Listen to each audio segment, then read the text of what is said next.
का आदमी कैलिफोर्निया में 2013 की शायद ये बात है, ट्रैक्टर के नीचे आ गया अपने फार्म पर।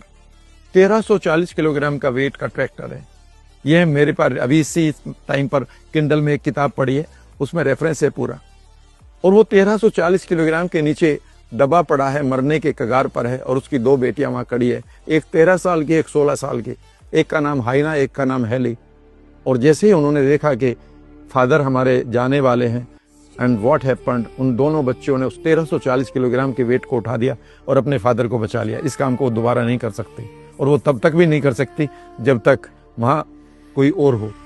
याद रखिएगा, जब भी ये इंटेंसिटी आपके पास आ गई, आप स्पेशल हार्मोन क्रिएट करेंगे। इसीलिए मैं कहता हूं money is a hormonal energy.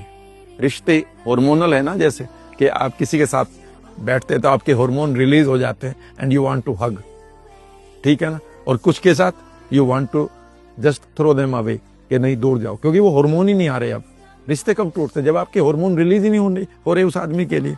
You start changing the smell even. याद रखिएगा, यही आपके गोल्स के साथ भी है। Absolutely right, 100%। इसका मतलब यह है कि आपके पास माइटोकॉन्ड्रिया में इतनी एटीपी भरी पड़ी है, इतनी एनर्जी भरी पड़ी है किसी भी काम को करने के लिए। कई बार मैं लोगों से कहता हूं तुम ठीक तो हो जाओगे, पर मुझे बता दो ठीक होके करोगे क्या। और कई बार कहते हैं हाँ सर बात तो सही है, करने को तो कुछ रहा नहीं। मैंने कहा जब करने को कुछ नहीं रहा तो फिर धरती पर ही भीड़ क्यों कर रहे हो, निकल लो यहाँ से। सही, नया आदमी आएगा जो करेगा कुछ। हाँ, या फिर कर ले। छोटा सा एग्जाम्पल और दे रहा हूँ, लव मेडिसिन एंड मिरेकल नाम की किताब है, एक बड़ी डॉक्टर ने लिखी है, उसको नाम बहुत सारे लोग जानते हैं, डॉक्टर बर्नी सीगल। वो सर्जन है, अभी भी है। उन्होंने एक किताब लिखी है कि मेरे पास 1983 में एक आदमी आया और वो मेरी नर्स का फादर था, उसको 3rd स्टेज का कैंसर था। मैंने चेक किया, मैंने कहा यार फटाफट जाओ, ये कराओ, तुम भर्ती हो जाओ। उसने कहा मेरे पास टाइम ही नहीं है, आई एम ए गार्डनर, मैं एक माली हूँ, मैंने पौधे लगा रखे, उन्हें फिर कौन फसल, उन्हें पानी कौन देगा, वो मेरे बगैर नहीं जिएंगे, मैं अभी आता हूँ थोड़े दिन बाद। 6 महीने बाद आया, हमने फिर कहा भाई कर ले। उसने कहा वैसे टाइम नहीं, मेरे नए पौधे आ गए हैं।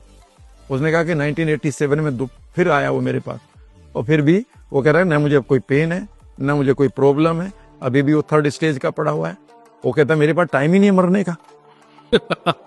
मतलब ये बात आप सही कह रहे हो। मतलब भगवत गीता में भी श्री कृष्ण ने यही बात बोली, जो व्यक्ति संसार को चलाने में मदद करेगा, सहयोग करेगा, उसका साथ मैं भी दूंगा।